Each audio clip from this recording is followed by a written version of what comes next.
ಅರುಣಾಗಿತ್ತು, ಇನ್ನು ನಮ್ಮದಾಗಿದೆ, ನಾಳೆ ಅರುಣಾಗಿಲ್ಲದೆ. ಬೋಲೋ ಭಾರತ್ ಮಾತಾ ಕಿ, ಬೋಲೋ ಭಾರತ್ ಮಾತಾ ಕಿ. ಬೇಕೇ ಬೇಕು, ಬೇಕೇ ಬೇಕು. ಎಲ್ಲಿವರೆಗೆ ಹೋರಾಟ, ಎಲ್ಲಿವರೆಗೆ ಹೋರಾಟ? ಕೆಪಿಎಸ್ಸಿ ಮತ್ತು ಕೆಇಯನ್ನು ಶುದ್ಧೀಕರಣ ಮಾಡುವವರೆಗೆ ನಾವು ಹೋರಾಟ ಮಾಡ್ತೀವಿ, ಕಾಲ್ಫಾರ್ ಮಾಡುವವರೆಗೆ ಹೋರಾಟ ಮಾಡ್ತೀವಿ. ನಾವು ಬೀದಿಗೆ ಇರುತ್ತೇವೆ. ನಾವು ಯಾಕಂದ್ರೆ ಕೃಷ್ಣ ಹಾಗೂ ಟೋಣಿ ನದಿ ಉಪ್ಪನ್ನು ನೀರನ್ನು ಕೊಡಲು ನಮ್ಮ ಶಕ್ತಿಯನ್ನು ನೀವು ಮುಟ್ಲಕ್ ಹೋಗ್ಬೇಡ್ರಿ, ನಮ್ಮ ಶಾಂತಿಯನ್ನು ಕದಲಕ್ ಹೋಗ್ಬೇಡ್ರಿ. ನಮ್ಗೆ ನೀವು ಗೋಲಿಬಾರ್ ಮಾಡ್ರಿ, ಗುಂಡಿಟ್ಕೊಡ್ರಿ, ಲಕ್ಷಾಂತರ ವಿದ್ಯಾರ್ಥಿಗಳಿಗೆ ಆರೈಕೆ ಆಗಲಿ ಅಂತೇಳಿ ನಾನು ಆಶಿಸ್ತಾ ಇದ್ದೇನೆ. ಇಲ್ಲಿಗೆ ನಾನು ಮೈಕಲ್ ಕೊಡ್ತಾ ಇದ್ದೇನೆ. ಎಲ್ಲರಿಗೂ ಧನ್ಯವಾದಗಳು, ನಮಸ್ಕಾರ.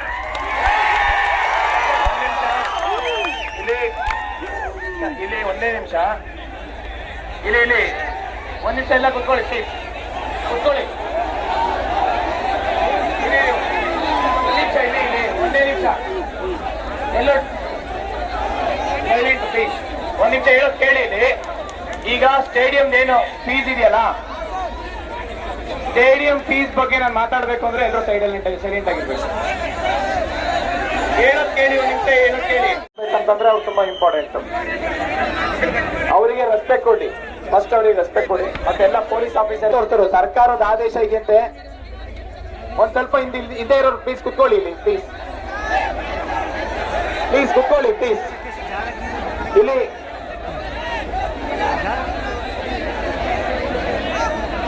ಸ್ಟೇಡಿಯಂದು, ಇಲ್ಲಿ ಅಂಬೇಡ್ಕರ್ ಸ್ಟೇಡಿಯಂದು ಏನೊಂದು ಫೀಸ್ ಇವಾಗ ಫೈನ್ ಮಾಡಿರೋ ಒಂದು ಆರ್ಡರ್ ಅಲ್ವಂತೆ, ಅದು ಸರ್ಕಾರ ಆದೇಶ ಮಾಡಿದೆ ಅಂತೆ. ಒಂದ್ ನಿಮಿಷ ಹೇಳಕ್ ಕೇಳಿ. ಸರ್ಕಾರ ಆದೇಶ ಮಾಡಿರೋದಂತೆ, ಸರ್ಕಾರ ಅಂದ್ರೆ ಎಲ್ಲಾ ಕ್ರೀಡಾಂಗಣಕ್ಕೆ ಏನಿದೆ ಒಂದು ಸ್ಟೇಡಿಯಂಸ್ಗೆ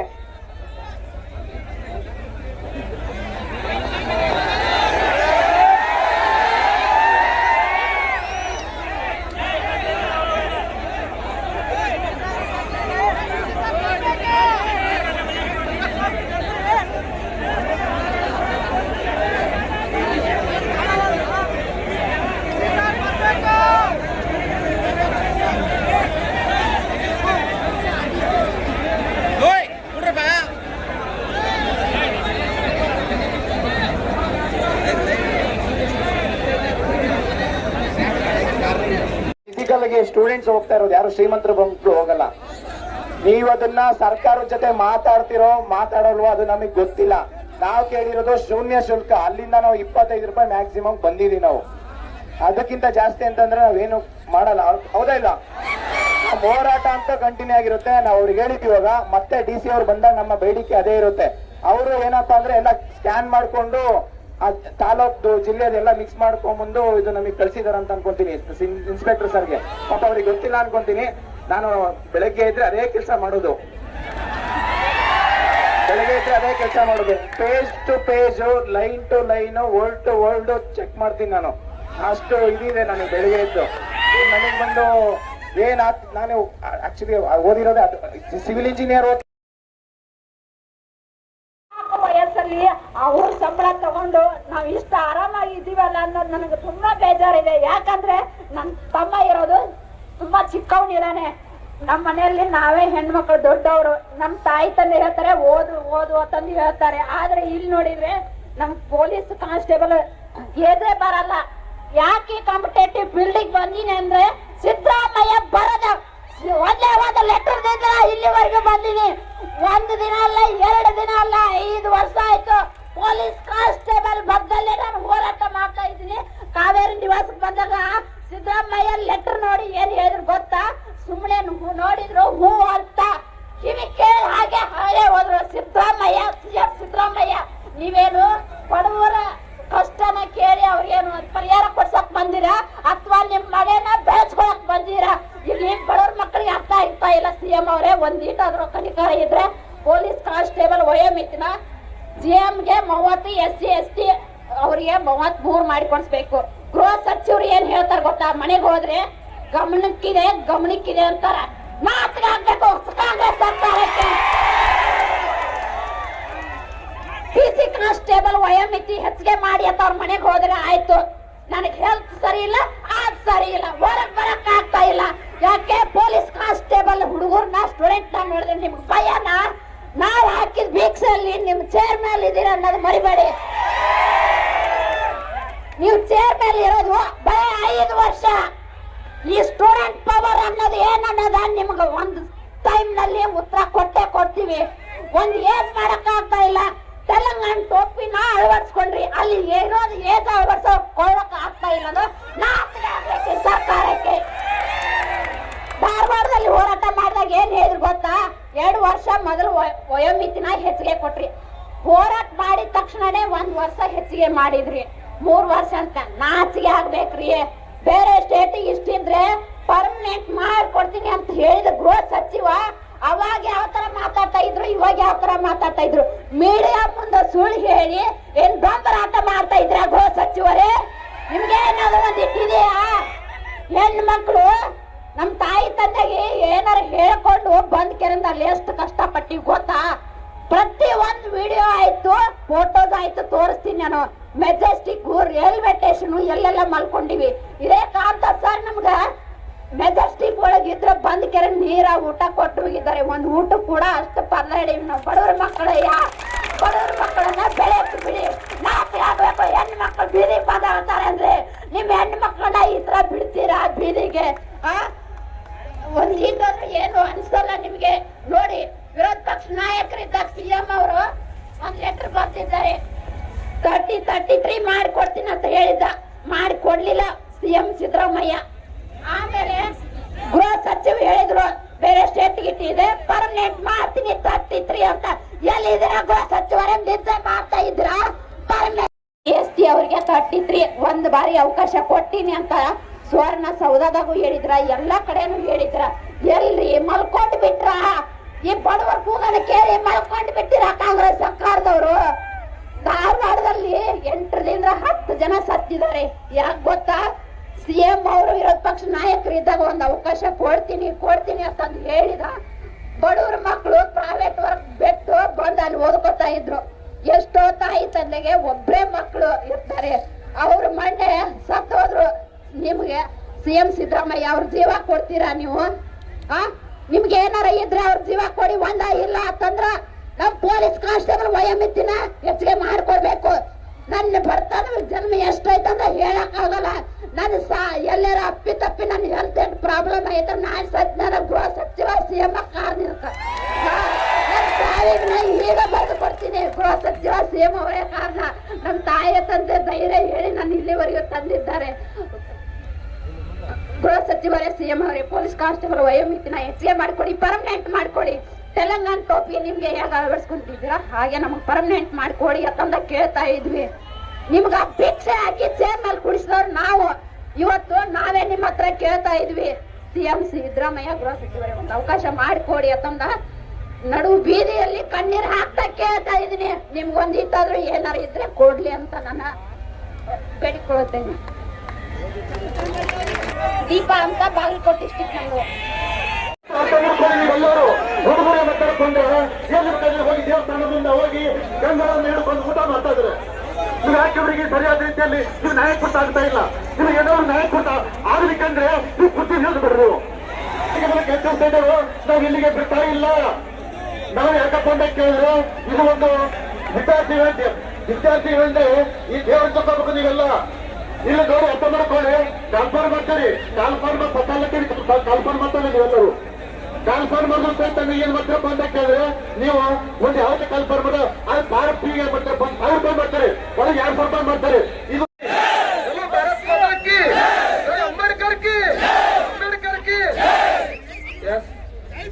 ಇವತ್ತು ಡಾಕ್ಟರ್ ಬಾಬಾ ಸಾಹೇಬ್ ಅಂಬೇಡ್ಕರ್ ಅವರ ಮೂರ್ತಿ ಮುಂದೆ ನಮ್ಮ ದೊಡ್ಡ ಮಟ್ಟದ ಪ್ರತಿಭಟನೆ. ಅಂಬೇಡ್ಕರ್ ಅವರು ತಮ್ಮ ಸ್ಟ್ಯಾಚ್ಯೂಗೆ ಈ ತರ ಕೈ ಮಾಡಿದ್ದಾರೆ. ಬಹುತೇಕ ಜನಕ್ಕೆ ರಾಜಕಾರಣಿಗಳು ಗೊತ್ತಿಲ್ಲ. 543 ಎಂಪಿಗಳು, 224 ಎಂಪಿಗಳು. ನೀವು ತಿಳ್ಕೋಬೇಕು ಅಂಬೇಡ್ಕರ್ ಅವರು ಯಾಕೆ ಈ ರೀತಿಯಾಗಿ ಸ್ಟ್ಯಾಚ್ಯೂ ಮುಂದೆ ಕೈ ಮಾಡಿದ್ದಾರೆ. ಯಾಕಂತ ಅಂಬೇಡ್ಕರ್ ಅವರು ಗರುಡ ಸಮಿತಿ ಅಧ್ಯಕ್ಷರಾಗಿ ತಮ್ಮ ಕೆಲಸವನ್ನ ತಾವು ಮಾಡಿದ್ದಾರೆ. ಆದ್ರೆ ಅದನ್ನ ಉಳಿಸುದು ಬೆಳೆಸುದು ನೀವು. ಹೌದಾ? ಈಗ ಡಿಸೆಂಬರ್ದಾಗ ಗ್ರಾಮ ಪಂಚಾಯತಿ, ತಾಲೂಕ್ ಪಂಚಾಯತಿ ಎಲೆಕ್ಷನ್ ಗಳನ್ನ ಘೋಷಣೆ ಮಾಡಿದಿರಿ. ಓಕೆನಾ? ಕೋಡ್ ಆಫ್ ಕಂಡಕ್ಟ್ ಆಗ್ತೀರಿ, ನೀತಿ ಸಂಹಿತೆ ಜಾರಿ ಮಾಡ್ತೀರಿ.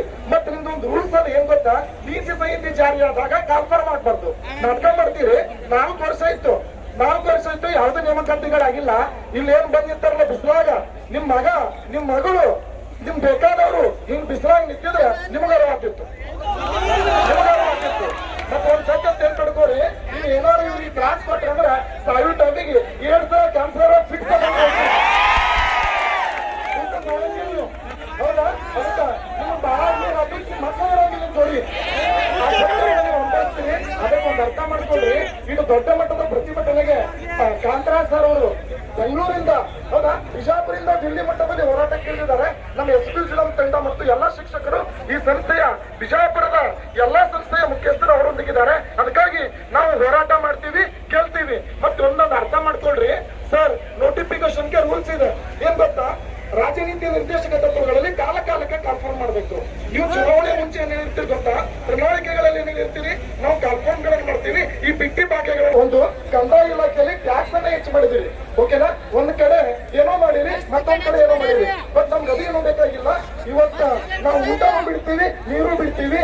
ನಿಮ್ಮ ಅಧೀನದಲ್ಲಿ DC ಅಧಿಕಾರಿಗಳಿದ್ದಾರೆ, SP ಅಧಿಕಾರಿಗಳಿದ್ದಾರೆ ಮತ್ತು ಬಿಜಾಪುರದಲ್ಲಿ ಉನ್ನತ ಮಟ್ಟದ ಅಧಿಕಾರಿಗಳಿದ್ದಾರೆ. ಅವ್ರು ಬಂದು ಏನ್ ಮಾಡ್ಬೇಕು ಗೊತ್ತಾ, ಖುದ್ದು ಲಿಖಿತವಾಗಿ ಮನವಿ ಕೊಡ್ಬೇಕು. ಲಿಖಿತವಾಗಿ ಮನವಿ ಕೊಡ್ಬೇಕು. ಇಲ್ಲಾಂದ್ರೆ ನಮ್ಮನ್ನ ಏನ್ ಮಾಡ್ರಿ, ಇಲ್ಲೇ ಬೇಡಿ ಹಾಕಿ ಕುಂದಿಸ್ಬಿಡಿ.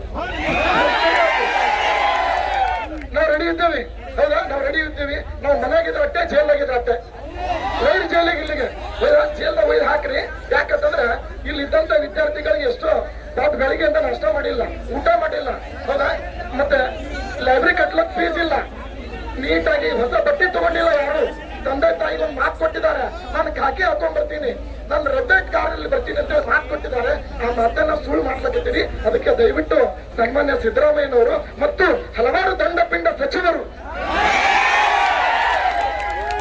ಆ ಮಧು ಬಂಗಾರಪ್ಪ ಅಂತ ಅದನ್ನ, ಆ ಮಧು ಬಂಗಾರಪ್ಪಗ GPST ಅಂದ್ರೆ HST ಅಂದ್ರೆ ಕಾಲೇಜ್ ಹೈಸ್ಕೂಲ್ ಗೊತ್ತಿಲ್ಲ.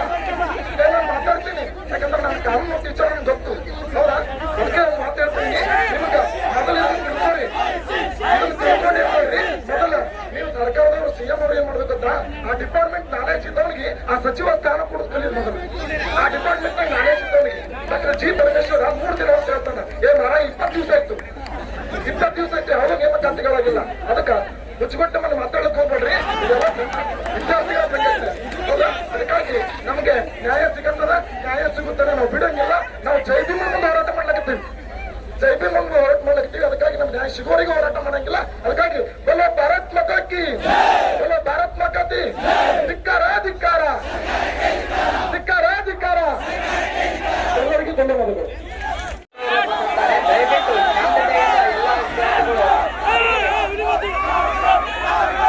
ಹಲೋ ಭಾರತ್ ಮಾತಾ ಕಿ, ಭಾರತ್ ಮಾತಾ ಕಿ. ಇವತ್ತು ಎಲ್ಲಾ ವಿದ್ಯಾರ್ಥಿಗಳು ಸೇರಿರೋ ಉದ್ದೇಶ ನಮ್ಮ ಅರ್ಜಿಗಾಗಿ ಒಂದು ಹೋರಾಟ ಅದ. ವಿಶೇಷವಾಗಿ ನಾನು ಕರ್ನಾಟಕ ಸರ್ಕಾರದ ಮುಖ್ಯಮಂತ್ರಿಗಳಿಗೆ, ಗೃಹ ಮಂತ್ರಿಗಳಿಗೆ, ಶಿಕ್ಷಣ ಮಂತ್ರಿಗಳಲ್ಲಿ ಕೇಳಿಕೊಳ್ಳೋದಿಷ್ಟೇ, ನೀವೆಲ್ಲ ದೊಡ್ಡ ದೊಡ್ಡ ಸಭೆ ಸಮಾರಂಭಗಳಿಗೆ ಲಕ್ಷಾಂತರ ರೂಪಾಯಿ ಖರ್ಚು ಮಾಡಿ ನಿಮ್ಮ ಸಭೆ ಸಮಾರಂಭಗಳಿಗೆ ಏನು ಊಟ, ರೊಕ್ಕ, ದಾರು ಕೊಟ್ಟು ಕರೆಸಿದ್ರಲ್ಲ, ಇವತ್ತು ನಮ್ಮೊಂದಿಗೆ ಬಂದಿರ್ತಕ್ಕಂಥವ್ರು ಯಾವುದೇ ಹಣ ಇಲ್ಲದೆ ನಮ್ಮೊಂದಿಗೆ ಬಂದಿದ್ದಾರೆ. ಯಾತಕ್ಕಾಗಿ ಬಂದಿದ್ದಾರೆ ಅಂದ್ರೆ ನಮ್ಮ ಹಕ್ಕಿಗಾಗಿ. ಯಾಕಂದ್ರೆ ಸುಮಾರು 10-15 ವರ್ಷಗಳಿಂದ ಇಲ್ಲಿ ವಿದ್ಯಾರ್ಥಿಗಳು ಬಿಜಾಪುರ, ಧಾರವಾಡ, ಬೆಂಗಳೂರು ಅನೇಕ ಸ್ಥಳಗಳಲ್ಲಿ ಏನಪ್ಪಾ ಅಂತಂದ್ರೆ ಓದ್ಬೇಕು, ತಂದೆ ತಾಯಿಗಳು ಇವತ್ತೊಂದು ಕಷ್ಟದೊಳಗದಾರ. ಅವ್ರ ಕಷ್ಟಕ್ಕೆ ಏನಾದ್ರೂ ಒಂದು ಪರಿಹಾರ ಕಂಡುಕೋಬೇಕು ಅಂತ ಹೇಳಿ ಎಷ್ಟೋ ಲಕ್ಷಾಂತರ ವಿದ್ಯಾರ್ಥಿಗಳು ಸುಮಾರು ಒಂದು 5 ವರ್ಷಗಳಿಂದ ನೇಮಕಾತಿ ಇಲ್ಲ. ಸಿದ್ದರಾಮಯ್ಯನವರ ಸರ್ಕಾರಕ್ಕೆ ನಾವು ಕೇಳ್ಕೊಳ್ಳೋದಿಷ್ಟೇ, ನೀವು 2013ರಿಂದ 2018ರಲ್ಲಿ ಒಂದು ಕಾಲ್ಫಾರ್ಮ್ಗಳ ಪರ್ವವನ್ನೇ ಆರಂಭಿಸಿದ್ರಿ. ಅದನ್ನೇ ಗಮನದಲ್ಲಿಟ್ಟುಕೊಂಡು ನಮ್ಮೆಲ್ಲ ಜನರು ನಿಮ್ಮನ್ನು ಮತ್ತೆ ಆರಿಸಿ ತಂದಿದ್ರು. ಆದ್ರೆ ಈಗ 3 ವರ್ಷ ಆಯ್ತು, ನೀವು ಯಾವುದೇ ನೇಮಕಾತಿ ಮಾಡಿಕೊಳ್ಳಕ್ ತಯಾರಿಲ್ಲ. ಆಮೇಲೆ ವಿದ್ಯಾರ್ಥಿಗಳು ಬಂದು 10 ವರ್ಷದಿಂದ ಬಿಜಾಪುರದಲ್ಲಿ ಅನೇಕ ಲೈಬ್ರರಿಗಳಲ್ಲಿದಾರ. ಲೈಬ್ರರಿ ಒಳಗೆ ಯಾಕಂದ್ರೆ ಅಂದ್ರೆ ಬರೀ 500 ರೂಪಾಯಿ ಒಳಗ ವಿಶೇಷವಾಗಿ ರೂಮ್ ಬಾಡಿಗೆ ಕಟ್ಟಕಾಲ ಅಂತ ಲೈಬ್ರರಿ ಒಳಗ ಒಂದು ಫೈಲ್, ಬ್ರಷ್, ಆಮೇಲೆ ಊಟ ಎಲ್ಲವೂ ಕೂಡ 500 ರೂಪಾಯಿ ಒಳಗೆ ಮುಗಿಸಕತ್ತಾರ. ದಯವಿಟ್ಟು ಸುಳ್ಳು ಆಶ್ವಾಸನೆ ಕೊಡಕ್ ಹೋಗೋದ್ರೆ 500 ಕರೆದೆ, 600 ಕರೆದೆ ಈ ರೀತಿ ಪೋಸ್ಟ್ಗಳನ್ನು ತರದು ನೀವೇನ್ ಮಾಡ್ಬೇಕು ಅಂದ್ರೆ ವಿದ್ಯಾರ್ಥಿಗಳಿಗೆ ಸುಮ್ಮನೆ ದಿನಗಳ ಮುಂದೆ ಹಾಕ್ಲಕ್ ಹೋಗ್ಬೇಡ್ರಿ. ಆಮೇಲೆ ವಿಶೇಷವಾಗಿ ಏನಪ್ಪಾ ಅಂದ್ರೆ ಒಂದೂವರೆ ವರ್ಷ ಏನ್ ಮಾಡಿದ್ರಿ ಅಂದ್ರೆ ಬರೀ ಈ ಮೀಸಲಾತಿ ಅಂತ ಹೇಳಿದ್ರೆ ಮೀಸಲಾತಿಯಲ್ಲೇ ಟೈಮ್ ಕಳೆದ್ರಿ. ಮತ್ತೆ ಈಗ ಹೇಳ್ದಂಗೆ ಏನಪ್ಪಾ ಅಂತಂದ್ರ ಏನು ನೀತಿ ಸಂಹಿತೆ ಜಾರಿ ಮಾಡ್ತೀರಿ, ನೀವು ಚುನಾವಣೆಗೋಸ್ಕರ ನೀತಿ ಸಂಹಿತೆ ಮಾಡ್ತೀರಿ. ಹೀಗಾಗೋದ್ರಿಂದ ವಿದ್ಯಾರ್ಥಿಗಳ ಏಜ್ ಏನಾಗ್ತದ ಅಂದ್ರೆ ಬಾರ್ ಆಗ್ತದ. ದಯವಿಟ್ಟು ವಿದ್ಯಾರ್ಥಿಗಳ ಬದುಕಿನ ಜೊತೆ ಹೋರಾಟ ಮಾಡಬೇಡಿ, ಅವರ ಕಷ್ಟಕ್ಕೆ ಸ್ಪಂದಿಸಿ. ಆಮೇಲೆ ಇವತ್ತಿನ ಬಿಸಿಲತ್ತಲ್ಲಿ ನಮ್ಮ ಇಡೀ ಬೆಂಗಳೂರಿನಿಂದ ಕಾಂತಕುಮಾರ್ ಸರ್ ಬಂದಿದ್ದಾರೆ. ಪಾಪ ಅವ್ರು ಯಾರಿಗಾಗಿ ಬಂದಿದ್ದಾರೆ ಅಂದ್ರೆ ಅವ್ರು ಯಾವುದೇ ಪಾಲಿಟಿಕಲ್ಸ್ ಗಾಗಿ ತಾವು ನಾಳೆ ಮುಂದೊಂದು ದೊಡ್ಡ ರಾಜಕಾರಣಿ ಆಗ್ಬೇಕು ಅಂತಿಲ್ಲ. ವಿದ್ಯಾರ್ಥಿಗಳ ಬದುಕಿನ ಏಳಿಗೆಗಾಗಿ ಅವ್ರು ಬಂದ್ರ. ಅವ್ರ ಜೊತೆಗೆ ಏನಪ್ಪಾ ಅಂತಂದ್ರ ಕರ್ನಾಟಕದ ಒಬ್ಬ ವಿದ್ಯಾರ್ಥಿಗಳೇ ನನ್ನ ದೇವರೊಂದು, ವಿದ್ಯಾರ್ಥಿಗಳಿಗೋಸ್ಕರ ಸ್ವಂತಕ್ಕೆ ಸ್ವಲ್ಪ ಸಮಾಜಕ್ಕೆ ಸರ್ವಸ್ವ ಎಂಬ ಸಂದೇಶ ನಾ ಹೇಳಿದ್ರ ನಮ್ ಶರಣಾಯಿ ಭಂಡಾರಮ್ಮಕ್ಕ ಸರ್ ಹೇಳಿದ್ರು, ನಂದು ಸ್ವಂತಕ್ಕೂ ಸ್ವಲ್ಪ ಇಲ್ಲ, ಸ್ವಂತಕ್ಕೆ ಯಾವುದಿಲ್ಲ, ಸಮಾಜಕ್ಕೆ ಎಲ್ಲವೂ ಅಂತಕ್ಕಂಥ ವಿಚಾರ ಇಟ್ಟುಕೊಂಡು ನಿಮ್ಮ ಬದುಕಿಗಾಗಿ ಹೋರಾಟ ಮಾಡಕತ್ತೀವಿ. ವಿಶೇಷವಾಗಿ ಸ್ಪರ್ಧಾ ಮಿತ್ರರೇ, ನಾವು ನೀವೆಲ್ಲ ಸೇರ್ಕೊಂಡು ಈ ಸರ್ಕಾರಕ್ಕೆ ಬಿಸಿ ಮುಟ್ಟಿಸೋಣ. ಇಷ್ಟೇ ಅಲ್ಲ, ಎಲ್ಲಿಯವರೆಗೂ ಅವ್ರು ನಮ್ಗ ಈ ಒಂದು ನೇಮಕಾತಿ ಮಾಡ್ಕೊಂತೀವಿ, ಆಮೇಲೆ ಈ ಏಜ್ ಹೆಚ್ಚು ಮಾಡ್ತೀವಿ ಅಂತೇಳಿ ಹೇಳುವವರೆಗೂ ಕೂಡ ಈ ಒಂದು ಹೋರಾಟ ನಿಲ್ಲಂಗಿಲ್ಲ. ಸರ್ ಹೇಳ್ದಂಗೆ ಏನಪ್ಪಾ ಅಂದ್ರೆ ನಾವು ಎಲ್ಲಿಗೆ ಸುವರ್ಣಸೌಧವರೆಗೂ ಏನಪ್ಪಾ ಅಂದ್ರೆ ಮುತ್ತಿಗೆ ಹಾಕಿ ನಮ್ಮ ಶಕ್ತಿ. ಇತ್ತೀಚೆಗೆ ಕೆಲವು ಹೋರಾಟಗಳು ಬಹಳಷ್ಟು ಪ್ರೇರಣೆ ಪಡ್ಕೊಂಡ. ನೇಪಾಳದಲ್ಲಿ ಹೋರಾಟ, ಅದು ಈಗ ರೈತರ ಹೋರಾಟ ನಡೆದು ರೈತರು ಏನ್ ಮಾಡಿಬಿಟ್ರ ಅಂದ್ರೆ ಈ ರೇಟ್ ಹೆಚ್ಚು ಮಾಡೋಕ್ಕೋಸ್ಕರ 3,500ಗೋಸ್ಕರ ರೈತರು ತಾವು ಕೂಡ ಸಕ್ಸಸ್ ಆಗ್ಯಾರ. ಹಾಗೆ ಸರ್ಕಾರದ ವಿರುದ್ಧ ಈಗೇನು ಯಾವುದೇ ಊಟ ಏನ್ ನೀರಿಲ್ಲದೆ ಇಂಥ ಬಿಸಿಲೊತ್ತಿನಲ್ಲಿ ನೀವೆಲ್ಲ ನಮ್ಮೊಂದಿಗೆ ಕೈ ಜೋಡಿಸಿರಲ್ಲ. ನಿಮ್ಮ ಒಂದು ಈ ಒಂದು ಬೆವರನಿಗೆ ನಾವೆಲ್ಲರೂ ಸೇರ್ಕೊಂಡು ಅದಕ್ಕೆ ಸಕ್ಸಸ್ ಅಂತ ತರೋಣ ಅಂತ ಹೇಳ್ತಾ ಬಲೋ ಭಾರತ್ ಮತಾಕಿ. ದಯವಿಟ್ಟು ಎಲ್ಲರೂ ಕೂತ್ಕೊಳ್ಳಿ. ಒಂದು 10-15 ನಿಮಿಷದಲ್ಲಿ DC ಬರ್ತಾರಂತೆ. ಒಂದು 10 ನಿಮಿಷ ಬರ್ತಾರೆ. 10 ನಿಮಿಷ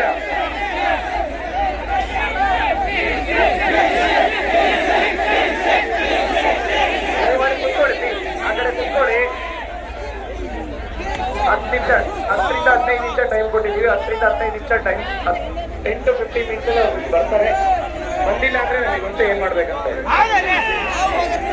ಪ್ಲೀಸ್ ಕೂತ್ಕೊಳ್ಳಿ ಎಲ್ಲರೂ. SP ಸರ್ ಅವರು ಜೊತೆಲಿ ಬರ್ತಾರೆ. ನಮ್ಮ ಡಿಮ್ಯಾಂಡ್ ಮೊದಲನೇ ಬೇಡಿಕೆ ಈಡೇರ್ಬೇಕಾ ಬೇಡವಾ?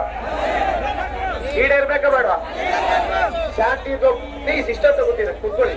ಇಲ್ಲೇ ಇರೋದ್ರಿಂದ ನೋಡ್ಬೇಕಲ್ಲ, ಪ್ಲೀಸ್ ಕೂತ್ಕೊಳ್ಳಿ. ಹಲವಾರು ಬೇಡಿಕೆಗಳಿದಾವೆ. ಅದರಲ್ಲಿ ವಿಜಯಪುರದಲ್ಲಿರೋ ಬಡ ವಿದ್ಯಾರ್ಥಿಗಳ ಬೇಡಿಕೆ, ಮೊದಲನೇ ಬೇಡಿಕೆ ಅದು ಜಿಲ್ಲಾಧಿಕಾರಿಗಳ ಕೈಯಲ್ಲಿರೋಂಥದ್ದು. ಅವರು ಈ ಕೂಡಲೇ ನಮಗೇನಂತಂದ್ರೆ ಅಂಬೇಡ್ಕರ್ ಸ್ಟೇಡಿಯಂ ಏನಿದೆ ಅದು ಶೂನ್ಯ ಪ್ರವೇಶ ಇರ್ಬೇಕು ನಮ್ಗೆ. ಯಾಕೆ ಶೂನ್ಯ ಪ್ರವೇಶ ಇರ್ಬೇಕಂತಂದ್ರೆ ನನಗೆ ಅವಾಗ್ಲೇ ಒಂದು ಇನ್ಸ್ಪೆಕ್ಟರ್ ಸರ್ ಒಂದು ಆರ್ಡರ್ ತೋರಿಸಿದ್ರು. ಆ ಆರ್ಡರ್ ಏನಪ್ಪಾ ಅಂದ್ರೆ ಏನು ಕ್ರೀಡಾಂಗಣ ಇದೆ ಅದಕ್ಕೆ ಪರ್ಟಿಕ್ಯುಲರ್ ಫೀಸ್ ಅಲೋಟ್ ಮಾಡಿ ಅಂತ ಹೇಳಿದ್ದಾರೆ, ಸೆಲೆಕ್ಟ್ ಮಾಡಿ ಅಂತ ಹೇಳಿ. ಅದು ಆರ್ಡರ್ ಅಲ್ಲಿ ಎಷ್ಟು ಮಾಡ್ಬೇಕು ಅಂತ ಇಲ್ಲ, ಓಕೆನಾ? ಈಗ ಏನ್ 500 ರೂಪಾಯಿ ಫೀಸ್ ಇದೆ, ಆ 500 ರೂಪಾಯಿ ಫೀಸ್ ಅಲ್ಲಿ ನಮ್ಮ ವಿದ್ಯಾರ್ಥಿಗಳು ತಿಂಗಳ ಪೂರ್ತಿ ಒಂದು ಲೈಬ್ರರಿಯಲ್ಲಿ 500ರಿಂದ 600 ರೂಪಾಯಿ ಫೀಸ್ ಇದೆ. ಅಲ್ಲೇ ಊಟ ಮಾಡಿ ಅಲ್ಲೇ ಮಲ್ಕೊಂಡು ಲೈಬ್ರರಿ ಯೂಸ್ ಮಾಡ್ಕೊಂತಾರೆ. ಒಂದು ಎಲೆಕ್ಟ್ರಿಸಿಟಿ, ಒಂದು current bill, water bill, bathroom ಎಲ್ಲ ಫೆಸಿಲಿಟಿ ಇದ್ರು ಕೂಡ ಅಲ್ಲಿ ನಾವು ಎಷ್ಟು ಪೇ ಮಾಡ್ತೀವಿ? 500ರಿಂದ 600 ರೂಪಾಯಿ. ಅಲ್ಲಿ ಸಿದ್ದು ಸರ್ ಲೈಬ್ರರಿ ಇದೆ, ಅರ್ಧ ಲೈಬ್ರರಿ ಓದೋದಕ್ಕೆ ಅಂತಾನೆ, ಇದು ಮಲ್ಕೊಳ್ಳೋದಕ್ಕೆ ಅಂತಾನೆ ಜಾಗ ಬಿಟ್ಟಿದ್ದಾರೆ. ಎಷ್ಟೋ ಲೈಬ್ರರಿ ಓನರ್ಸ್ ಪಾಪ ವಿದ್ಯಾರ್ಥಿಗಳು ಬಡವರಿದ್ದಾರೆ ಅಂತ ಫ್ರೀಯಾಗಿ ಬಿಡ್ತಿದ್ದಾರೆ.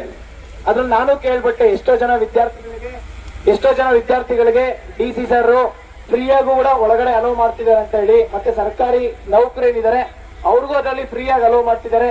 ಯಾರು ಅವ್ರ ಹತ್ರ ಹೋಗ್ಬಿಟ್ಟು ಮನವಿ ತಗೊಂಡು ಬಂದು ಕೊಟ್ರೆ ಅವ್ರು ಎಲ್ರಿಗೂ ಏನೋ ಫ್ರೀಯಾಗಿ ಅಂಬೇಡ್ಕರ್ ಸ್ಟೇಡಿಯಂ ಫ್ರೀಯಾಗಿ ಬಿಡ್ತಿದಾರಂತೆ.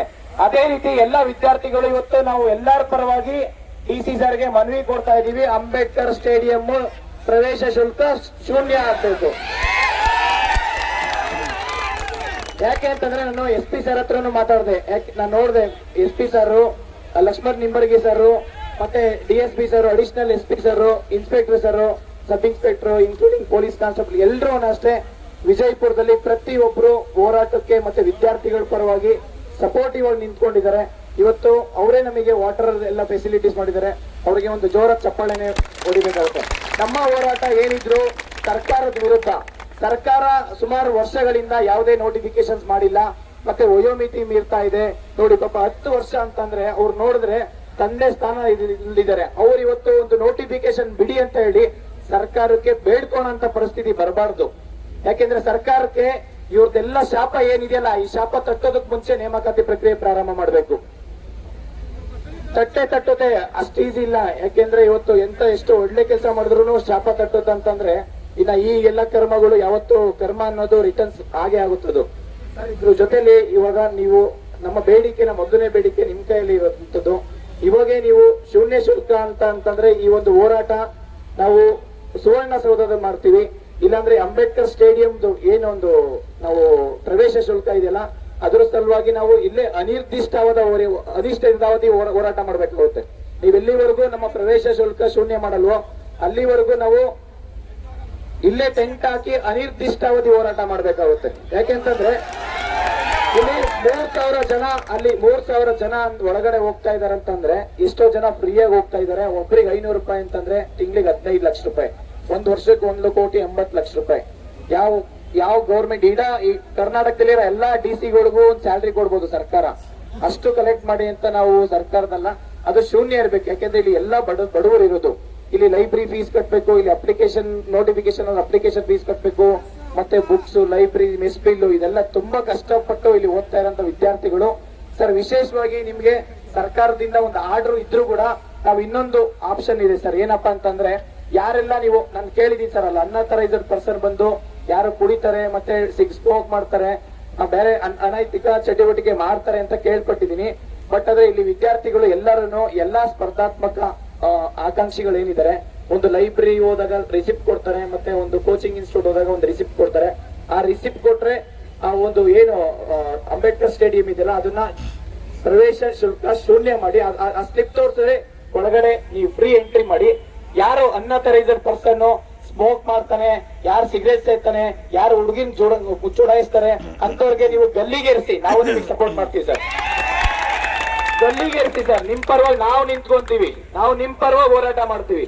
ನಾವು ಎನ್ಕೌಂಟರ್ ಮಾಡಿ ಸರ್, ಎಲ್ಲಾ ವಿದ್ಯಾರ್ಥಿಗಳು ನಿಮ್ ಪರವಾಗಿ ಇರ್ತೀವಿ ಸರ್.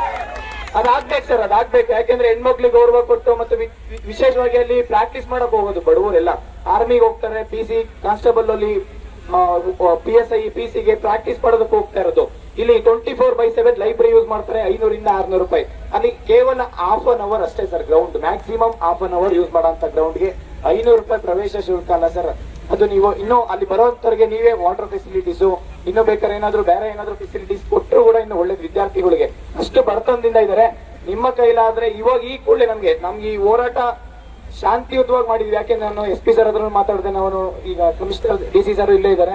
ಈ ಒಂದು ನಿರ್ಧಾರ ಇಲ್ಲಿ ಆನ್ ಸ್ಪಾಟ್ ತಗೋಣಂತದ್ದು. ಯಾಕೆಂದ್ರೆ ಇದು ಯಾರನ್ನ ಪಬ್ಲಿಕ್ ಯಾರಾದ್ರೂ ಹೋಗಿ ಮನವಿ ಕೊಟ್ಟಿದ್ರ ಫೀಸ್ ತಗೊಳ್ಳಿ ಅಂತ ಹೇಳಿ ಕೊಟ್ಟಿದೀವಾ?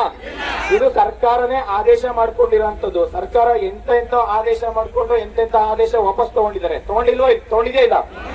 ಅದೇ ರೀತಿ ಸರ್ಕಾರ ಯಾವುದೇ ಆದೇಶ ಇದ್ರೂ ಕೂಡ ಅದು ವಾಪಸ್ ತಗೊಂಬೋದು. ಆದೇಶ ನನಗಂತಂಗೆ ಅದು ಆದೇಶ ತಗೊಂಡ್ಬಂದಿದ್ದಾರೆ ಸರ್. ಅದನ್ನ ಪ್ರವೇಶ ಶುಲ್ಕ ಏನಿದೆ ಅದು 0 ಆಗೋ ತನಕ ಈ ಹೋರಾಟ ಮಾತ್ರ ಯಾವುದೇ ಕಾರಣಕ್ಕೂ ನಿಲ್ಲಲ್ಲ. ಇದು ಮೊದಲನೇ ಬೇಡಿಕೆ. ಇದ್ರ ನಂತರ ಸುಮಾರು 13 ಬೇಡಿಕೆ ಇದಾವೆ ಸರ್ಕಾರದಲ್ಲಿ. ನಾವು ಸುಮಾರು 5-6 ವರ್ಷದಿಂದ ಯಾವುದೇ ನೇಮಕಾತಿ ಆಗಿಲ್ಲ ಸರ್. 2 ವರ್ಷ ಕೋವಿಡ್ ಅಂತ ಹೇಳಿ ಅದು ಇಡೀ ಪ್ರಪಂಚಕ್ಕೆ ಎಕ್ಸೆಪ್ಷನ್ ಅದು. ಯಾಕೆಂದ್ರೆ ಕೋವಿಡ್ ಇಂದ ಎಷ್ಟೊಂದು ಜನ ಸಾವನ್ನಪ್ಪಿದ್ದಾರೆ, ಅದರಿಂದ ಎಷ್ಟೋ ಜನ ನೋವನ್ನು ಉಂಟು ಮಾಡಿದ್ದಾರೆ, ನೋವು ಆಗಿದೆ ಅದಕ್ಕೆ. ಯಾಕೆಂದ್ರೆ ನಾನು ನೋಡಿದೀನಿ ಅತಿ ಹೆಚ್ಚು ಸರ್ಕಾರದಲ್ಲಿರೋ ಅಧಿಕಾರಿಗಳು, ಡಾಕ್ಟರ್ಸ್, ಪೊಲೀಸ್ ಅವರೇ ಹೆಚ್ಚು ಪೇರೆಂಟ್ಸ್ ಮತ್ತೆ ಅವರು ತೀರ್ಕೊಂಡಿರುವಂತದ್ದು ನಾನು ಕೇಳ್ಪಟ್ಟಿದ್ದೀನಿ. ಆ ತರ ಸಿಚುವೇಶನ್ ಎಲ್ಲ ನಾವು ಫೇಸ್ ಮಾಡಿದೀವಿ. 2 ವರ್ಷ ಎಕ್ಸೆಪ್ಷನ್, ನಂತರ 3 ವರ್ಷ ಏನಿದೆಯಲ್ಲ ಸರ್, 1 ವರ್ಷ ಎಲೆಕ್ಷನ್ ಇಯರ್, ಮತ್ತೆ ಏನು ಲಾಸ್ಟ್ 1.5 ಇಯರ್ ಇಂದ ಒಳ ಮೀಸಲಾತಿ ಹೇಳ್ಬಿಟ್ಟು ಯಾವುದೇ ನೇಮಕಾತಿ ಆಗಿಲ್ಲ ಸರ್. ಈ ಒಂದು ಎಕೋಸಿಸ್ಟಮ್ ಏನಿದೆ, ಕೋಚಿಂಗ್ ಇನ್ಸ್ಟಿಟ್ಯೂಟ್ ಇರ್ಬೋದು, ಲೈಬ್ರರಿ, ಅಲ್ಲಿ ಟೀ ಶಾಪ್, ಹೋಟೆಲ್ಸ್, ಪ್ರತಿ ಒಂದಕ್ಕೂ ತೊಂದರೆ ಆಗ್ತಾ ಇದೆ ಸರ್ ಇವತ್ತು. ಅದಕ್ಕಿಂತ ಹೆಚ್ಚಾಗಿ ಇಲ್ಲಿರೋ ಎಲ್ಲ ಬಡ ವಿದ್ಯಾರ್ಥಿಗಳಿದಿರಲ್ಲ, ಇವ್ರ ತಂದೆ ತಾಯಿಗಳಿಗೆ ಹೊರೆ ಆಗ್ತಾ ಇದೆ. ಯಾಕೆಂದ್ರೆ ಪ್ರತಿ ತಿಂಗಳು ಅವ್ರ ಅಪ್ಪ ಅಮ್ಮ ಕಷ್ಟಪಟ್ಟು ಬಿಸಿಲಲ್ಲಿ ದುಡ್ದು 5-10 ಸಾವಿರ ದುಡ್ಡು ಕೊಟ್ಟು ಸಾಲ ಮಾಡಿ ಇವ್ರನ್ನ ಓದೋದಕ್ಕೆ ಇಲ್ಲಿ ತಿಳಿಸಿದ್ದಾರೆ. ಇವ್ರನ್ನ ವಿಶೇಷವಾಗಿ ಈ ಒಂದು ವಿಚಾರವಾಗಿ ನಮ್ಮ ಬೇಡಿಕೆ ಏನಿದೆ ಅಂದ್ರೆ, ಸರ್ಕಾರದಲ್ಲಿ ನಾನು ಹಾಕಿರೋ RTI ಮಾಹಿತಿ ಪ್ರಕಾರ 43 ಡಿಪಾರ್ಟ್ಮೆಂಟ್ ಇಂದ 2,76,386 ಖಾಲಿ ಹುದ್ದೆ ಇದೆ ಸರ್. 43 ಡಿಪಾರ್ಟ್ಮೆಂಟ್ ಇಂದ ಟೀಚರ್ಸ್ ವೇಕೆನ್ಸಿ 70,727 ಹುದ್ದೆ ಖಾಲಿ ಇದೆ. ಪೊಲೀಸ್ ಡಿಪಾರ್ಟ್ಮೆಂಟ್ ಅಲ್ಲಿ 25,000 ಇಂದ 30,000 ಹುದ್ದೆ ಖಾಲಿ ಇದೆ. ಆರೋಗ್ಯ ಇಲಾಖೆಯಲ್ಲಿ 35,000 ಖಾಲಿ ಹುದ್ದೆ ಇದೆ. ಕಂದಾಯ ಇಲಾಖೆಯಲ್ಲಿ 11,000 ಹುದ್ದೆ ಖಾಲಿ ಇದೆ. ಸರ್, ಈಚ್ ಅಂಡ್ ಎವ್ರಿ ಯಾವುದೇ ಸರ್ಕಾರಿ ಕಚೇರಿಗೆ ಹೋಗಿ 50% ಅಂದ್ರೆ 2-3 ಜನ ಮಾಡೋ ಕೆಲಸ ಒಬ್ಬೊಬ್ರು ಮಾಡ್ತಾ ಇದ್ದಾರೆ ಇವತ್ತು. ಆ ಪರಿಸ್ಥಿತಿ ಇದೆ. ಪೊಲೀಸ್ ಡಿಪಾರ್ಟ್ಮೆಂಟ್ ಅಲ್ಲಿ ನಾನು ಸರ್ ಪ್ರತಿ ದಿನ ನಾನು ವಾರಕ್ಕೆ 3-4 ದಿನ ಪೊಲೀಸ್ ಸ್ಟೇಷನ್ ಹೋದಾಗ ನೋಡ್ತೀನಿ. ಮತ್ತೆ ಎಷ್ಟೋ ಜನ ಸ್ನೇಹಿತರು ಗೊತ್ತಿರೋರು ಇದ್ದಾರೆ. ನಾನು ಎಷ್ಟೋ ಜನ ಕಮಿಷನರ್ ಸರ್ ಹತ್ರ ಮಾತಾಡಿದೀನಿ, SP ಸರ್ ಹತ್ರ ಮಾತಾಡಿದೀನಿ. ಅಲ್ಲಿನ ಪರಿಸ್ಥಿತಿ ಹೆಂಗಿದೆ ಅಂತಂದ್ರೆ ರೆಕ್ರೂಟ್ಮೆಂಟೇ ಮಾಡ್ಕೊಂಡಿಲ್ಲ ಅಂತಂದ್ರೆ ಸರ್ಕಾರ ಸುಮ್ಮನೆ ಏನೋ ಮನೆಗೆ ಪೊಲೀಸ್ ಅಂತ ಹೇಳೋದು ಒಂದು ಸ್ಕೀಮ್ ತಗೊಂಡ್ರು ಅಷ್ಟೇ. ಏನೋ ನಾವಿದೀವಿ ಅಂತ ಹೇಳಿ. ನೀವು ಮನೆಗೆಲ್ಲ ಮನೆಗೆ ಒಂದು ಕುಟುಂಬಕ್ಕೆ ಒಂದು ಜಾಬ್ ಕೊಡಿ ಫಸ್ಟ್. ಇಲ್ಲ ಅಲ್ಲಿರೋ ಖಾಲಿ ಹುದ್ದೆಗಳು ಫಿಲ್ ಮಾಡಿದ್ರೆ ಸಾಕು. ಮನೆಗೆ ನೀವು ಪೊಲೀಸ್ ಕೂಡ ಅಂತ ಅವಶ್ಯಕತೆನೇ ಇಲ್ಲ. ಪ್ರತಿ ಮನೆಗೂ ಅವರೇ ಸೇಫ್ಟಿ ಆಗ್ತದೆ. ಇವತ್ತು ಫೈನಾನ್ಷಿಯಲ್ ಬರ್ಡನ್ ಯಾವ ರೀತಿ ಆಗ್ತಾ ಇದೆ ಅಂತಂದ್ರೆ, ನೀವು ಹೋಗಿ ಮನೆಗೆ ಹೋಗಿ ಮನೆ ಪೊಲೀಸ್ ಅಂತ ಹೋಗಿ ಕೇಳಿದಾಗ ಅವ್ರ ಪೇರೆಂಟ್ಸ್ ಏನ್ ಹೇಳ್ತಾರೆ, ನನ್ ಮಗ ಓದಕ್ ಬಂದ್ ಹೋಗಿದ್ದಾನೆ, 5 ವರ್ಷ ಆಯ್ತು 7 ವರ್ಷ ಆಯ್ತು, ಅವನಿಗೆ ಹೆಣ್ ಸಿಗ್ತಾ ಇಲ್ಲ ಅಂತ ಕೇಳ್ತಾ ಇದಾರೆ. ಆ ಮಟ್ಟದ ಪರಿಸ್ಥಿತಿ ಆಗ್ತಿದೆ ಸರ್. ಈ ಎನ್ವಿರಾನ್ಮೆಂಟ್ ಅಲ್ಲಿ ಓದಕ್ ಬಂದಾಗ ಅವ್ರು ನೋಡಿ ಅವ್ರ ಮೆಂಟಲ್ ಫಿಸಿಕಲ್ ಹೆಲ್ತ್ ಯಾವ ತರ ಚೇಂಜಸ್ ಆಗಿದೆ ಅಂತ ಹೇಳಿ ಅವ್ರು ಬಂದಾಗ ಎಷ್ಟು ಒಂಥರ ತುಂಬಾ ಎನರ್ಜಿಕ್ ಆಗಿ ಬರ್ತಾರೆ. ಇಲ್ಲಿ ಬಂದು 2-3 ವರ್ಷದಲ್ಲಿ ಎಷ್ಟು ಕಷ್ಟದಿಂದ ನರಳುತ್ತಾ ಇದಾರಂತಂದ್ರೆ, ಪ್ರತಿ ಬೆಳಗ್ಗೆ ಇಲ್ಲಿ 10 ರೂಪಾಯಿ 20 ರೂಪಾಯಿ ಬೆಳಗ್ಗೆ ರೋಡ್ ಸೈಡ್ ಅಲ್ಲಿ ಸಿಗಂತ ಊಟ ತಿನ್ಕೊಂಡು ನಾನು ಅವ್ರ ಜೊತೆ ಕಳೆದ 1 ವಾರದಿಂದ ಊಟ ಮಾಡಿದೀನಿ ಸರ್. ಅದು ಡೈಲಿ 2-3 ಟ್ಯಾಬ್ಲೆಟ್ಸ್ ತಿಂತಾ ಇದೀನಿ ನಾನು. 2-3 ಟ್ಯಾಬ್ಲೆಟ್ಸ್ ತಿಂತಾ ಇದೀನಿ. ಅಂತ ಪರಿಸ್ಥಿತಿಯಲ್ಲಿ ಸ್ಟೂಡೆಂಟ್ಸ್ ಬದುಕ್ತಿದಾರಂತಂದ್ರೆ ಸರ್ಕಾರ ನಿಜವಾಗ್ಲೂ ಇದ್ರೂ ಸತ್ತಂಗೆ. ನಾನಂತೂ ಅಕ್ಸೆಪ್ಟ್ ಮಾಡಲ್ಲ. ಯಾಕೆಂದ್ರೆ ಕಣ್ಣಲ್ಲಿ ನೀರು ಬರುತ್ತೆ. ಅವರು ಹೇಳೋ ಸ್ಟೇಟ್ಮೆಂಟ್, ಸಚಿವರು ಹೇಳೋ ಸ್ಟೇಟ್ಮೆಂಟ್ಸ್, ಒಂದೊಂದು ಸ್ಟೇಟ್ಮೆಂಟ್ ಹೇಳ್ಕೊಂಡು ವಿದ್ಯಾರ್ಥಿಗಳು ಬೇರೆ ಕೆಲಸ ಮಾಡ್ಕೊಂಡು ವಾಪಸ್ ಇಲ್ಲಿ ಬಂದು ಓದ್ತಾ ಇರೋಂತ ಸಿಚುವೇಶನ್ ಆಗಿದೆ ಸರ್. ಇದ್ರ ಜೊತೆಲಿ ಒಳ ಮೀಸಲಾತಿ ಅಂತ ಹೇಳಿ 1.5 ವರ್ಷದಿಂದ ನಾನು 1.5 ವರ್ಷದಿಂದ ಹೇಳ್ತಾನೆ ಇದ್ದೀನಿ, ಒಳ ಮೀಸಲಾತಿ ಒಳಗೊಂಡಂತೆ ನೇಮಕಾತಿ ಪ್ರಕ್ರಿಯೆ ಪ್ರಾರಂಭ ಮಾಡಿ ಅಂತ. ಯಾಕೆಂದ್ರೆ ನಮ್ ಕರ್ನಾಟಕದಲ್ಲಿ ಒಂದ್ಸತಿ ನೋಟಿಫಿಕೇಶನ್ಸ್ ಆದ್ರೆ ಅದು ಕಂಪ್ಲೀಟ್ ಮಾಡೋದಕ್ಕೆ ಈ KPSC ಭ್ರಷ್ಟ KPSC 3 ವರ್ಷ 5 ವರ್ಷ ತಗೊಳುತ್ತೆ. ಒಂದು ಅಡಿಷನಲ್ ಲಿಸ್ಟ್ ಬಿಡೋದಕ್ಕೆ 10 ವರ್ಷ ತಗೊಳುತ್ತೆ. ಅವನು ಅಡಿಷನಲ್ ಲಿಸ್ಟ್ ಅಲ್ಲಿ ಹೆಸರಿದ್ರು ಅವ್ನು ಮನುಷ್ಯ ಬದುಕಿರಲ್ಲ. ಆ ಪರಿಸ್ಥಿತಿಗೆ KPSC ತಗೊಂಡಿದೆ. ಸೀರಿಯಸ್ಲಿ ಹೇಳ್ತಾ ಇದೀನಿ, ಎಷ್ಟೋ ಜಾಬ್ ಈ ತರ ಆಗಿದೆ ಸರ್. ಇದು ಆ ಪರಿಸ್ಥಿತಿಯಲ್ಲಿ ಒಳ ಮೀಸಲಾತಿ ಒಳಗೊಂಡಂತೆ ನೇಮಕಾತಿ ಪ್ರಕ್ರಿಯೆ ಪ್ರಾರಂಭ ಮಾಡಿ ಅಂತ ನಾನು ಸರ್ಕಾರಕ್ಕೂ ಹೇಳಿದೆ.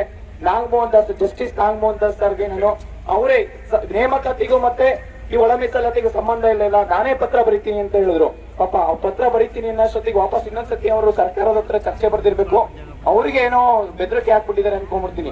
ಅವ್ರು ನೆಕ್ಸ್ಟ್ ಟೈಮ್ ಹೋದಾಗ ನನ್ ಪತ್ರನೇ ಬರೀಲ್ಲ ಅಂದ್ಬಿಟ್ರು. ಸೀರಿಯಸ್ಲಿ ಫಸ್ಟ್ ಟೈಮ್ ಹೋದಾಗ ಪತ್ರ ಬರೀತೀನಿ ಅಂದ್ರೆ ನೆಕ್ಸ್ಟ್ ಟೈಮ್ ಹೋದಾಗ ಪತ್ರನೇ ಬರೆಯಲ್ಲ ಅಂದ್ಬಿಟ್ರು. ನನ್ನ ಹತ್ರ ಪೂರ್ತಿ ಚರ್ಚೆ ಮಾಡಿದ್ರು. ಇನ್ನು ಅವಾಗ 50 ಕೋಟಿ ಬೇಕು ಅಂತ ಹೇಳಿದ್ರು ಎಲ್ಲ ಸೆನ್ಸಸ್ ಮಾಡಿ ಇದ್ ಮಾಡೋದಕ್ಕೆ. ಸರ್, ನಾನು ಸರ್ಕಾರಕ್ಕೆ ಹೇಳ್ತೀನಿ, ನೀವು ಮಾಡ್ತಿರೋದು ಒಳ್ಳೆ ಇದೆ, ಬಟ್ ಅದ್ರ ಬೇಗ ಮುಗಿಸಿ ಅಂತ ಕೇಳಿದೆ. ಅದಕ್ಕೂ ಇದಕ್ಕೆ ಸಂಬಂಧನೇ ಇಲ್ಲ ಅಂತ ಹೇಳಿದ್ರು. ಇದನ್ನೆಲ್ಲ ನಾವು ನೋಡಿದಾಗ ಸರ್ಕಾರ ಬೇಕು ಅಂತ ಡಿಲೇ ಮಾಡ್ಕೊಂಡ್ ಬರ್ತಾ ಇದೆ. ಯಾಕೆಂದ್ರೆ ಯುವಕರು ಡೇ ಬೈ ಡೇ ಅಂದ್ರೆ ಎವ್ರಿ 15 ಡೇಸ್ 1 ಮಂತ್ಗೆ ಯುವಕರು ಸಾಯ್ತಾ ಇದ್ದಾರೆ. ಲೋ BP ಇಂದ, ಹೃದಯಘಾತದಿಂದ ಪ್ರತಿ ತಿಂಗಳು ಸಾಯ್ತಾ ಇದ್ದಾರೆ. ಈ ಒಂದು ಪರಿಸ್ಥಿತಿ ತಗೊಂಡಿರೋದು ಸರ್ಕಾರ ಸರ್. ಎರಡನೇದು, ಪೊಲೀಸ್ ಕಾನ್ಸ್ಟೇಬಲ್ SC ST ಮತ್ತೆ OBCಗೆ 33 ಇಯರ್ಸ್ ಮಾಡ್ತೀವಿ ಅಂತ ಹೇಳ್ಬಿಟ್ಟು ಮಾನ್ಯ ಮುಖ್ಯಮಂತ್ರಿ ಸಿದ್ದರಾಮಯ್ಯ ಸರ್ ಆಪೋಸಿಷನ್ ಲೀಡರ್ ಇರ್ಬೇಕಾದ್ರೆ ಹೇಳಿದ್ದು. ಇವತ್ತು ಪಾಪ ಒಂದು ಹುಡುಗಿ ಹೇಳ್ಬೇಕಾದ್ರೆ ಕಣ್ಣಲ್ಲಿ ನೀರ್ ಬರುತ್ತೆ. ಆ ಒಂದು ಪರಿಸ್ಥಿತಿಗೆ ಜನರಲ್ ಮೆರಿಟ್ಗೆ 30 ವರ್ಷ, SC ST OBCಗೆ 33 ವರ್ಷ ಕಾಯ ಮಾಡ್ತೀನಿ ಅಂತ ಹೇಳಿದ್ರು. ಆ ಮಾನ್ಯ ಮುಖ್ಯಮಂತ್ರಿ ಸಿದ್ದರಾಮಯ್ಯ ಅವರು ಆಪೋಸಿಷನ್ ಲೀಡರ್ ಇರ್ಬೇಕಾದ್ರೆ ಬರ್ತಿದ್ ಒಂದೇ ಒಂದು ಪತ್ರದಿಂದ ಇಲ್ಲಿ ಸಾವಿರಾರು ವಿದ್ಯಾರ್ಥಿಗಳು ಅವರ ಮನೆ ಬಿಟ್ಟು ಓದೋಕ್ ಸ್ಟಾರ್ಟ್ ಮಾಡಿದ್ರು, ಒಂದು ಪೊಲೀಸ್ ಕಾನ್ಸ್ಟೇಬಲ್ ಆಗೋಣ ಅಂತ ಹೇಳಿ. ಇಲ್ಲಿವರೆಗೂ ಅದು ಕಾರ್ಯರೂಪಕ್ಕೆ ಬಂದಿಲ್ಲ ಸರ್. ನಾವು ಸರ್ಕಾರದಲ್ಲಿ ಯಾವುದೇ ಗೃಹ ಸಚಿವರು ಅವ್ರ ವಿರುದ್ಧ ಇಲ್ಲ, ಮುಂದಿಗೆ ಮುಖ್ಯಮಂತ್ರಿಗಳ ವಿರುದ್ಧ ಇಲ್ಲ. ಅವ್ರು ಮಾಡೋ ಕೆಲಸ ಇದೆಯಲ್ಲ ಅದ್ರ ವಿರುದ್ಧ ನಾವು ಹೋರಾಟ ಮಾಡ್ತಾ ಇರೋದು ಇವತ್ತು ಸರ್. ಇನ್ನೊಂದು 545 ಮತ್ತೆ PSI ಬೋರ್ಡ್ 545 ಬರ್ದಂತವ್ರಿಗೆ 5 ವರ್ಷ ಆಯ್ತು ನೋಟಿಫಿಕೇಶನ್ಸ್. ಅವ್ರಿಗೆ ಮತ್ತೊಂದು ಅವಕಾಶ ಕೊಡಿ ಅಂತ ಕೇಳಿದ್ವಿ ಅಷ್ಟೇ, ಬೇರೆ ಇನ್ನೇನು ಕೇಳಿಲ್ಲ. ಅವಕಾಶ ಕೊಡಿ. ಅದ್ರಲ್ಲಿ ಅದಾದ್ಮೇಲೆ ಫಿಸಿಕಲ್ ಇರುತ್ತೆ, ಅದಾದ್ಮೇಲೆ ಎಕ್ಸಾಮ್ಸ್ ಇರುತ್ತೆ, ಅದಾದ್ಮೇಲೆ ಮೆಡಿಕಲ್ ಇರುತ್ತೆ. ನೀವು ಅಪ್ಲಿಕೇಶನ್ ಹಾಕೋದಕ್ಕೆ ಅವಕಾಶ ಮಾಡ್ಕೊಡಿ ಅಂತ